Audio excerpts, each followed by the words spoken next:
मैं अपने मामा मामी के साथ ही रहता था। मेरे मामा मुंबई में एक बहुत बड़ी कंपनी में अच्छे पद पर काम करते थे।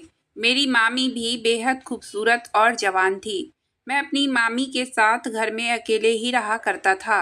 एक दिन जब मैं अपने कॉलेज से वापस घर आया तो मामी के कमरे का दरवाज़ा थोड़ा सा खुला हुआ दिख रहा था। जैसे ही मैं अंदर गया, वहाँ का नज़ारा देखकर मेरे पैरों तले जमीन निकल गई। मामी कपड़ों के कभी कभी हम अपनी ज़िंदगी में ऐसी चीज़ें देख लेते हैं जिस पर यकीन करना बहुत मुश्किल हो जाता है। वह समय भी मेरे लिए कुछ ऐसा ही था। जो कुछ भी मुझे नज़र आ रहा था उस पर यकीन करना मेरे लिए बहुत मुश्किल था। मैं कैसे मान लेता वह सब। वह मेरे मामा की बीबी थी। वह उनको धोखा कैसे दे सकती थी। वह कैसे ऐसा कर सकती थी। मैं वही दरवाजे के पास खड़ा था और मेरी मामी मेरे एक दोस्त के साथ। उनको भनक भी नहीं लगी कि मैं वही खड़ा सब कुछ देख रहा हूँ। आज मैं अपने कॉलेज के समय से पहले ही घर आ गया था। आज सुबह से ही मेरे सर में बहुत दर्द हो रहा था, इसलिए जल्दी ही आ गया था। पर मुझे क्या पता था कि घर आकर मुझे यह सब देखना पड़ेगा। मेरी मामी जिन पर मुझे बहुत ज़्यादा फ़क्र था, और साथ ही साथ मेरी ऐसी तमन्ना भी थी कि मेरी बीबी भी मुझे बिल्कुल मामी जैसी ही मिले, जो अपने पति को इतना प्यार करती है। लेकिन मेरा यह भ्रम कुछ लम्हों में ही टूट गया। मैं धीरे धीरे वहां से वापस अपने कमरे में लौट आया। मैं नहीं चाहता था कि उनको इस बात का पता चले कि मैंने उन्हें देख लिया है, क्योंकि मैं नहीं चाहता था कि हम दोनों के बीच में जो एक लकीर है वह खत्म हो जाए, क्योंकि उसके बाद शायद हम कभी एक दूसरे से नज़र नहीं मिला पाते। मैं उस समय घर से निकला और सीधा बाहर चला गया। मेरी आंखों के सामने सिर्फ एक ही चीज़ थी जो बार बार चल रही थी, वह मामी की हालत जो मैंने उस कमरे में देखी थी। मैं आपको बता भी नहीं सकता कि मैंने ऐसा क्या देखा था। मुझे इतनी शर्म आ रही थी। कोई भी इज्जतदार आदमी कभी इस बात को बर्दाश्त नहीं कर सकता कि उसके खानदान में या उसके घर की कोई भी औरत इस तरीके की हरकत करे। परिवार की तो पूरी इज्जत ही मिट्टी में मिला दी थी उन्होंने। मुझे मामी के साथ रहते हुए लगभग 1 साल हो चुके थे, लेकिन इन 1 साल में मुझे कभी एहसास हुआ ही नहीं कि उनके दिल दिमाग में क्या चल रहा है। मुझे तो वह हमेशा से ही बहुत ही भोली भाली सी नजर आती थी, पर आज तो उन्होंने हद ही कर दी। आपको भी यह जानकर बहुत हैरानी होगी कि वह अपने पति की गैर मौजूदगी में घर पर क्या कर रही थी। मेरा नाम रेयान है। मैं एक बेहद छोटे से गांव से हूँ।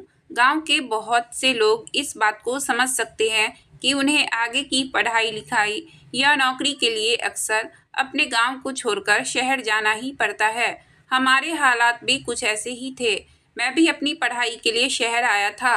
एक छोटा सा कमरा मैंने किराए पर ले लिया था और पढ़ाई के साथ साथ काम भी देख रहा था, ताकि मैं अपना खर्चा निकाल पाऊँ।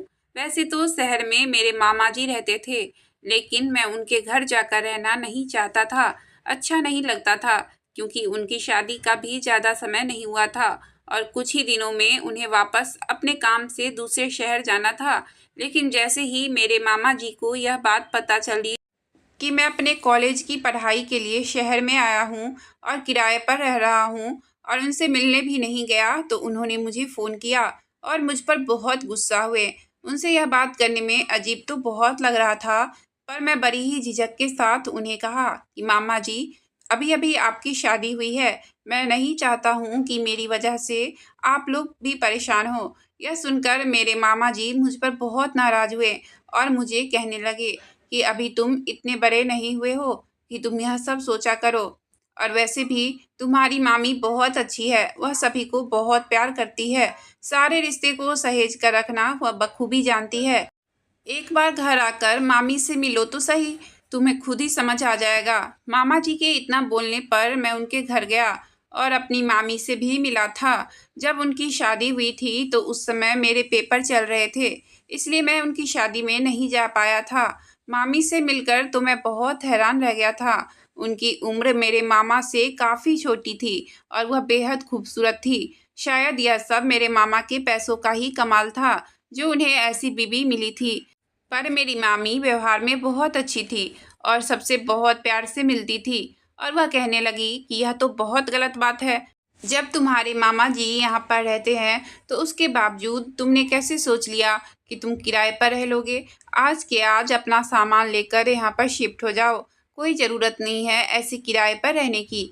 वैसे भी तुम्हारे मामा जी को दूसरे शहर जाने में अभी 1 महीने के करीब बचे हैं। उनके जाने के बाद तो यह घर तुम्हारा ही है। तुम्हें इस घर का ध्यान रखना है और मुझे भी कोई मिल जाएगा जो मेरे साथ घर पर रहेगा। वरना मैं तो यही सोच रही थी कि उनके जाने के बाद मैं अकेले कैसे रह पाऊंगी। उनके इस तरीके की बातें सुनकर मुझे बहुत अच्छा लगा। मुझे लगा कि मेरी मामी बहुत अच्छी हैं। उनके बात करने के तरीके से ऐसा लग ही नहीं रहा था कि हमारी पहली मुलाकात है। मामा जी ने भी मुझ पर बहुत ज़्यादा जोर डाला कि तुम्हें किराए के घर में रहने की कोई ज़रूरत नहीं है। आज अपना सामान लो और यहाँ पर आ जाओ। और अगर तुमने ऐसा नहीं किया तो मैं तुमसे अब आगे कभी भी बात नहीं करूँगा। मजबूरी में मैं घर गया और अपना सामान लेकर वहाँ पर वापस आ गया। उनके साथ रहने के लिए मेरे लिए भी एक तरह से अच्छा ही था, क्योंकि अब मैं अपनी पढ़ाई पर ज़्यादा अच्छे से ध्यान दे पाता। लेकिन मुझे क्या पता था कि मेरा यह फैसला मेरे लिए गले की हड्डी बन जाएगी। 1 महीने तो बहुत जल्दी गुजर गए और अब मामा को दूसरे शहर जाने का समय भी हो गया था। मैं उनको छोड़ने के लिए एयरपोर्ट तक गया था। मेरी मामी भी मेरे साथ ही गई थी। मेरे मामा मेरे गले लगकर कह रहे थे कि बेटा, अपनी मामी का बहुत अच्छे से ध्यान रखना और घर का ध्यान रखना। तुम यहाँ हो तो मुझे तुम्हारी मामी की भी टेंशन नहीं होगी और खुद भी बहुत अच्छे से पढ़ाई करना। किसी भी चीज़ की ज़रूरत हो तो मुझे कॉल करना। मैंने मामा से कहा कि आप परेशान मत होइए, मैं मामी का बहुत अच्छे से ध्यान रखूँगा, उन्हें कोई भी तकलीफ़ नहीं होने दूँगा। मामी भी मेरे साथ एयरपोर्ट गई थी। उनको छोड़कर हम दोनों ही वापस घर आ गए। 1-2 दिन तक तो मामी बहुत ज़्यादा परेशान लग रही थी। अपने कमरे में ही बंद रही, कमरे से बाहर नहीं निकल रही थी। जब वह थोड़ी नॉर्मल हुई तो मुझसे बात करने लगी। कहने लगी कि मुझे माफ़ करना, तुम्हारे मामा के जाने से मैं इतना ज़्यादा परेशान हो गई थी। 2 दिनों से मैंने तुम्हारा ठीक से ध्यान भी नहीं रखा। उनके बिना मुझे अच्छा नहीं लगता है। मैंने कहा कि मामी कोई बात नहीं है, मैं समझता हूँ। तो वह कहने लगी कि तुम मुझे मेरे नाम से बुलाया करो। मेरा नाम नायरा है। हम दोनों एक ही उम्र के तो हैं। तुम मुझे मामी कहते हो तो मुझे अजीब लगता है। उनकी बात सुनकर मैं ज़ोर ज़ोर से हंसने लगा। वैसे तो वह ठीक ही कह रही थी, क्योंकि उनकी और मेरी उम्र में बिल्कुल भी फ़र्क नहीं था। लेकिन मैं उनको उनके नाम से कैसे पुकार सकता था? मुझे अच्छा नहीं लगता था। आखिर वह रिश्ते में तो मुझसे बड़ी ही थी और जब तक मामा जी यहाँ थे मैंने कभी भी उनको उनके नाम से बुलाया ही नहीं। तो अब मैं इस बारे में कैसे सोच सकता था? पर उनके बार बार कहने पर मैंने उन्हें उनके नाम से पुकारना शुरू कर दिया। वह मेरा बहुत अच्छे से ध्यान रखती थी। उनका बहुत अच्छा व्यवहार था। उनके रहते ही मुझे किसी भी चीज़ की टेंशन लेने की कोई ज़रूरत नहीं थी। वह मेरे खाने-पीने तक का भी बहुत अच्छे से ध्यान रखती थी। जब तक मैं कॉलेज से नहीं आ जाता था, वह खाने पर मेरा इंतज़ार करती थी। मामा जी का भी रोज़ फ़ोन आता था तो मामी उनसे ढेर सारी बातें किया करती थी। क्योंकि मैं मामी के साथ था तो मेरे मामा जी को भी उनकी ज़्यादा फ़िक्र नहीं थी कि उनकी बीवी कहीं अकेली है। अगर मामी को कहीं भी जाना होता था या शॉपिंग करनी होती थी तो मैं उनके साथ जाया करता था। जैसे जैसे दिन गुजर रहे थे हम दोनों एक दूसरे के बेहद करीब आते जा रहे थे। मामी का तो अंदाज ही प्यार वाला था। कभी कभी तो मैं हैरान हो जाता था कि उन्होंने मामा जी से कैसे शादी कर ली, जबकि ना तो वह उनके बराबर की है और ना ही उन दोनों का व्यवहार एक दूसरे से बिल्कुल भी मिलता है। बिल्कुल उल्टे हैं दोनों एक दूसरे के। अब मामा जी को दूसरे शहर गए हुए लगभग 2.5 महीने से ऊपर हो चुके थे। हम दोनों एक दूसरे के साथ बहुत अच्छे से घुल मिल चुके थे। एक दिन मेरे कॉलेज के कुछ दोस्त मामी के घर कुछ काम से आए थे। मेरे दोस्त मेरी मामी को देखकर बेहद हैरान हो गए और जब मैंने उन्हें बताया कि यह मेरी मामी है, तब तो उनको बिल्कुल भी भरोसा ही नहीं हो रहा था। मेरी मामी उनके लिए चाय नाश्ता लेकर आई और देकर वापस अपने कमरे में चली गई। वह इस कदर सुंदर थी कि मेरे दोस्त कहने लगे कि इतनी सुंदर बीवी को छोड़कर तुम्हारे मामा जी दूसरे शहर में कैसे रह लेते हैं? अगर हमारी बीवी इतनी सुंदर होगी तो हम तो उसको छोड़कर कभी ना जाएं। उन्हें बिल्कुल भी डर नहीं लगा। मैंने उन्हें इशारे में कहा कि चुप हो जाओ, नायरा सुन लेगी, अच्छा नहीं लगता है। उसके बाद वह लोग धीरे धीरे बातें करने लगे। वैसे तो नायरा थी ही इतनी सुंदर कि कोई भी उसका आशिक हो जाए, और एक मेरे दोस्त भी उन पर मर मिटे थे, लेकिन मैंने उन लोगों की बातों को मजाक में ही लिया था। एक रात को मैं अपने कमरे में पानी रखना भूल गया था। देर रात आँख खुली तो देखा पानी नहीं था। उठकर किचन में गया तो देखा कि नायरा चाय बना रही थी। लगभग रात के 2 बज रहे थे। उसके बाल गीले थे और उसके चेहरे को छू रहे थे। उसको इस तरीके से देखकर मेरा तो मानो दिल बेकाबू सा हो रहा था। मैं भी तो एक जवान लड़का ही था, जज्बात किसके नहीं होते। नायरा को भी मेरी मौजूदगी का एहसास हुआ। उसने मुझे देखा और हंसते हुए कहने लगी कि क्या हुआ, तुम अभी तक जाग रहे हो। मैंने अपनी नज़रें झुकाई और कहा कि नहीं, आज मैं पानी रखना भूल गया था तो वही लेने आया था। अचानक नायरा मेरे बेहद करीब आ गई। उसके बदन से परफ्यूम की बेहद मनमोहक खुशबू आ रही थी। मैं सोच ही रहा था कि वह मेरे इतने करीब क्यों आई है। तभी उसने मेरे हाथ से पानी की बोतल ली और उसको भरने के लिए चली गई। मेरा मन तो एकदम बेकाबू हो गया था। मैं फटाफट वहां से अपने कमरे में आ गया और कमरे का दरवाज़ा अंदर से बंद कर लिया। शायद अगर मैं कुछ देर और वहां खड़ा रहता तो कुछ न कुछ गलत जरूर कर बैठता। यही सब सोचकर मेरा मन बैठा जा रहा था। मैं सोच रहा था कि मेरी बदली बदली नज़रों को कहीं नायरा ने महसूस तो नहीं किया ना। अगर उसको कुछ भी ऐसा महसूस हुआ होगा तो मैं कभी भी उससे नज़रें नहीं मिला पाऊंगा।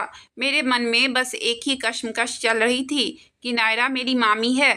उसके लिए मेरे मन में इस तरीके के ख्याल बिल्कुल भी ठीक नहीं है। मुझे बार बार अपने मामा जी का ख्याल आ रहा था कि वह मेरे भरोसे ही उनको छोड़कर गए थे, और मैं यह क्या सोचने लग गया था उनके बारे में। अब मेरे पेपर भी आ रहे थे। मैंने नायरा से दूरी बनानी शुरू कर दी थी और अपना पूरा ध्यान अपनी पढ़ाई में लगाया।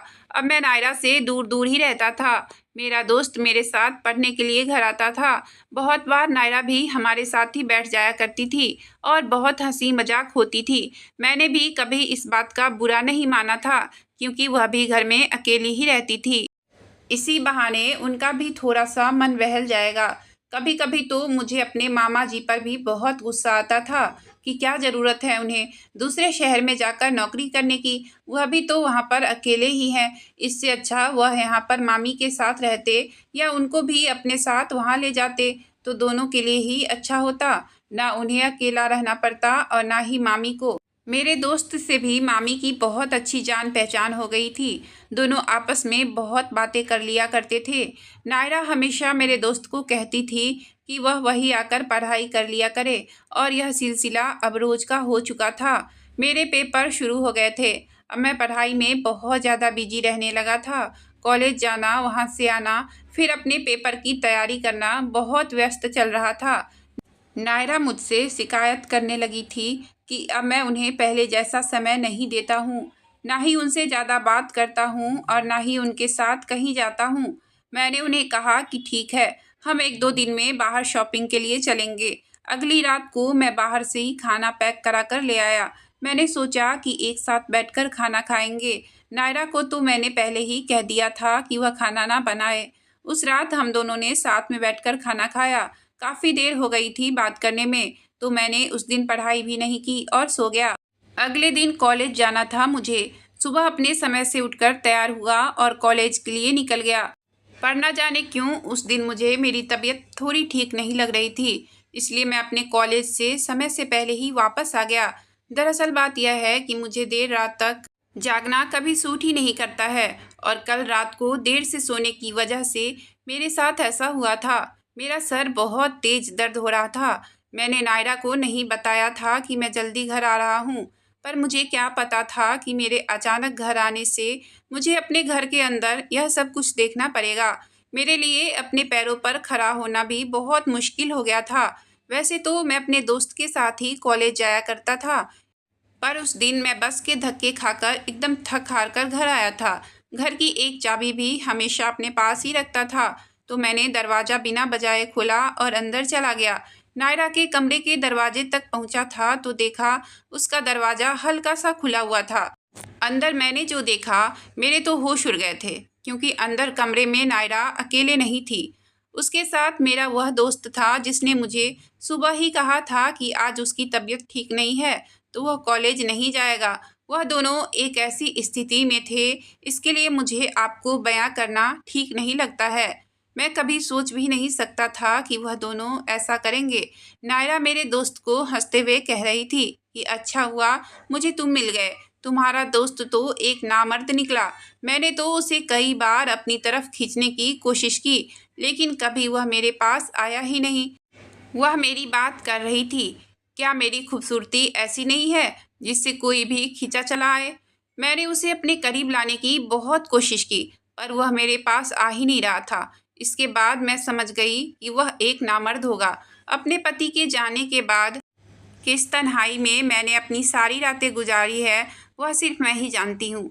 वह तो मेरी तरफ कभी आंख उठाकर देखा भी नहीं। मेरा दोस्त जोर जोर से हंसते हुए कह रहा था कि अरे, मैं आ गया हूँ। मैं तुम्हारा हमेशा ध्यान रखूंगा और तुम्हें हमेशा खुश रखूंगा।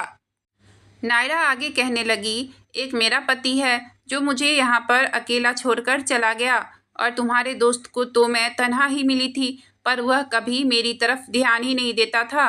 पता नहीं वह कैसा लड़का है। मेरे पति को तो ऐसा लगता है जैसे पैसा कमाना ही सब कुछ है, पैसे से सब चीज़ हो जाती है। वह हर महीने मुझे बहुत पैसे भेजते हैं, पर उनको यह एहसास ही नहीं है कि एक औरत को सिर्फ पैसा नहीं चाहिए होता है। मैंने तो उन्हें बहुत बार कहा है कि वह मेरे पास ही रहे, पर उनको दूसरे शहर जाकर नौकरी करनी है। आज नायरा की बातों को सुनकर मुझे कहीं से भी ऐसा नहीं लग रहा था कि वह कुछ भी गलत कह रही है, क्योंकि रिश्ते में अपना घर और नज़दीकी दोनों ही ज़रूरी है। पर जो उसने तरीका अपनाया था वह ज़रूर गलत है। मेरे मामा जी की भी गलती थी। उनको उन्हें ऐसे छोड़कर नहीं जाना चाहिए था। मैं वहाँ से चुपचाप चला गया। मैंने उन्हें नहीं टोका। मैंने अपने मामा जी को फ़ोन किया और उनको अपने तरीके से कुछ बातें बताई। मैंने उन्हें समझाया कि मामी आपके बिना बहुत परेशान रहती हैं, उनका कहीं पर भी मन नहीं लगता है। आप उन्हें अकेला छोड़कर मत जाइए, वह हमेशा आपके बिना रोती ही रहती हैं, और अगर ऐसा ही चलता रहा तो शायद वह एक दिन डिप्रेशन में चली जाएंगी। मेरी बातों को सुनकर मामा जी कहने लगे कि मुझे भी वहाँ अकेला रहना बिल्कुल पसंद नहीं है। फिर कुछ पैसे ज़्यादा कमाने के लिए मैं यहाँ रह रहा हूँ, इसलिए मैंने खुद भी सोचा है कि मैं अगले हफ्ते तक घर आता हूँ। नायरा के लिए एक ऐसा गिफ्ट तैयार किया है मैंने जो उसने कभी सोचा भी नहीं होगा। मामा जी के मुंह से यह बातें सुनकर मुझे थोड़ा सुकून आया। मैंने सोच लिया था कि मैं दोबारा किराए के घर में चला जाऊंगा। मैं यहाँ नहीं रह सकता हूँ, क्योंकि नायरा ने मुझे वैसे भी प्यार की वजह से नहीं, किसी और वजह से ही रोका था। और अब जब मैं उसके किसी काम नहीं आया तो उसने मेरे दोस्त के साथ ही सब कुछ कर लिया। मैं जानता था कि एक बार मामा जी घर आ जाएंगे तो यह सब चीज़ वह नहीं करेंगी। मेरे दोस्त के साथ उसका रिश्ता भी खत्म हो जाएगा। यहाँ गलती तो तीनों की ही थी। जितनी गलती मामा जी की थी उतनी ही मामी की भी थी, और मेरे दोस्त ने तो गलत किया ही था। मेरे मामा जी मामी का रिश्ता ना टूटे, इसलिए पूरी सच्चाई को मैंने अपने मन में ही हमेशा के लिए दबा लिया, और मामा के आने के बाद अपने किराए के घर में वापस रहने के लिए चला गया। मामा जी ने मुझे बहुत रोका था, लेकिन मैंने उन्हें जैसे तैसे समझाया और वहाँ से चला गया। अगर आपको कहानी अच्छी लगी हो तो प्लीज़ वीडियो को लाइक और चैनल को सब्सक्राइब करें। आपका बहुत बहुत धन्यवाद।